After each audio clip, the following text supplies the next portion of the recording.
My boyfriend is amazing when he's awake, but when he's asleep, he says awful things to me that make me wonder if he secretly feels that way. I, 25F, need to preface this by saying that when my boyfriend, 25M, is awake, he is wonderful and I couldn't be happier. We laugh and joke all day and spending time with him in general is truly a joy. Yes, I mean this. No, he doesn't upset me at all when he's awake. Also, for some background, he works night shifts at a job he really hates, so when he comes home, he likes to just relax and unwind, usually with whiskey or beer. Typically we cuddle or I massage his back and legs until he's drunk enough to fall asleep. He doesn't need alcohol to fall asleep. He can fall asleep fine without it. I just meant that the alcohol makes him fall asleep quicker than usual. I have insomnia, so I usually end up staying awake for a while after he falls asleep. I'm also really sensitive to aggressive tone of voice due to some past trauma. He only really talks in his sleep if I shift too quickly or try to move him over a little bit if I have no room on the bed or if I move the blanket too much and it disturbs him. He usually snaps at me saying quit effing moving. Or can you please effing stop, or oh my effing god, just things in general that give off an indication that he's really annoyed with me. There's also been a couple unprompted times where he's stirred or rolled over, I guess disturbing his own sleep, and said things like I can do better than this, etc. Because of my sensitivity, I usually end up crying over these things. I try to make it a point not to bring up the things he says or does in his sleep, unless they're funny, which sometimes happens, because, for one, I really don't think he can control it, and two, when I have brought up things he said, he always ends up feeling horribly guilty for the things he says, and that makes me feel guilty for saying anything.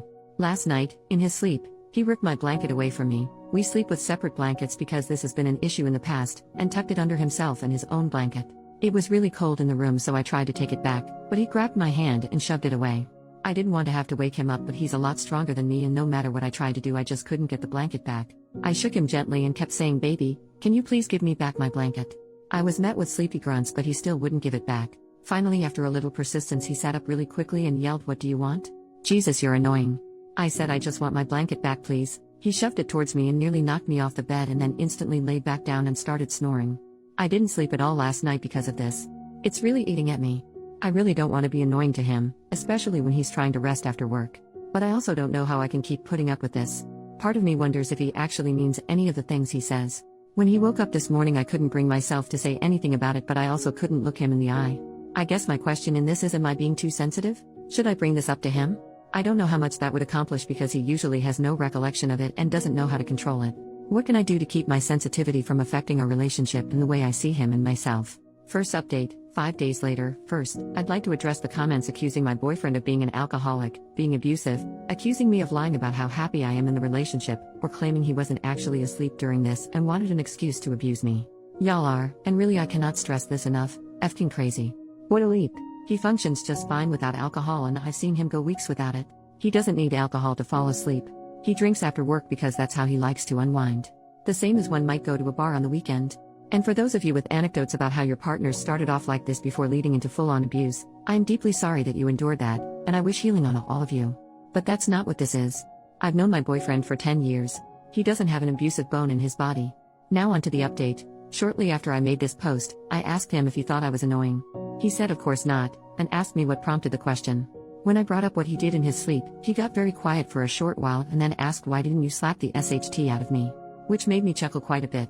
He then went on to say that he would prefer I tell him about the things he says in his sleep, stressing that if he crosses a line like that ever again, I have full permission to smack the life out of him. I never would. I asked him if it was a possibility that the alcohol was making his sleep more restless, and he said maybe, I don't know. I then asked him if it would be a possibility to try going a couple nights without alcohol, and he agreed.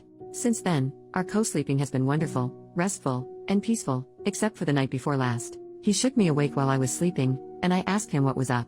Baby, I'll show you. I had no idea what he was talking about, so I asked him. He said, "I'll show you." I said, "Baby, are you still asleep?" "Yeah. I'll show you." He instantly started snoring again. I must have giggled myself back to sleep. Anyways, I wanted to thank everyone for the kind advice, and we've decided to cut alcohol out before bed as it seemed to help immensely. Bless. Final update, 2 years and 4 months later. Hi. It's me again. Going back and reading these posts was insanely difficult. I want to kick myself for how deep in denial I was. Everyone in the comments was telling me that my boyfriend is an alcoholic, and I fought so hard against that. But it was true. A few months after my last post, I had an epiphany moment. It was 3 a.m., and he was drunk. He begged me to make him a pot of spaghetti because he liked the way I cooked it. I asked him if he would strain the pot for me, because the pot we had didn't have thermal safe handles, or whatever they're called, and I often would burn myself trying to do it on my own. He grumbled for a bit and said fine. But after less than 5 minutes, he said he was going to hang out in our bedroom. I begged him not to, because he would fall asleep, and trying to wake him when he falls asleep drunk often became a nightmare of verbal abuse. He insisted he wouldn't fall asleep, but lo and behold, he did. I thought to myself, great. Now I get to choose between burning my hands, or being berated until I cry, all over a pot of freaking spaghetti. I chose to burn my hands. I angrily made myself a plate and put the rest in a Tupperware, and reality hit. I'm just like my mom. My mom has been with an alcoholic for 13 years. He is awful to her in so many ways, but she puts up with it because A, she feels like she can't do any better, and B, she believes it's her duty as a wife to just deal with it quietly. And I was falling down the same path. I thought that if I could just grin and bear it, he'd see how much I love him and how much I do for him and realize that he needs to put in the same effort. Boy howdy was I f***ing wrong. I took off to a friend's house for the night and he panicked when he woke up in the morning and I wasn't there.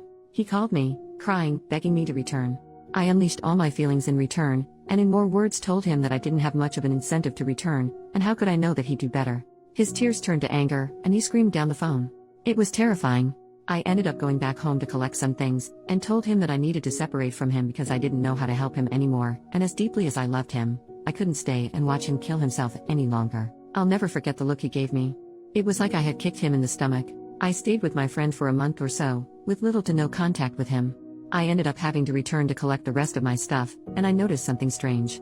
He had always been kind of a slob, leaving empty beer and liquor bottles on the floor beside his bed, but when I returned, by the side of his bed were only tea, soda, and water bottles. His face was less sunken, and he didn't smell like beer at all. When he went to the bathroom, I took a sneak peek in his garbage can just to be sure. It was full, but there were no signs of anything alcoholic. He caught me peeking, and asked what I was doing. He then told me that he hadn't touched alcohol since the day I left. I was shocked. We ended up sitting and talking for a while. He said being sober was hard and he had the shakes all the time, and he missed me. I missed him too.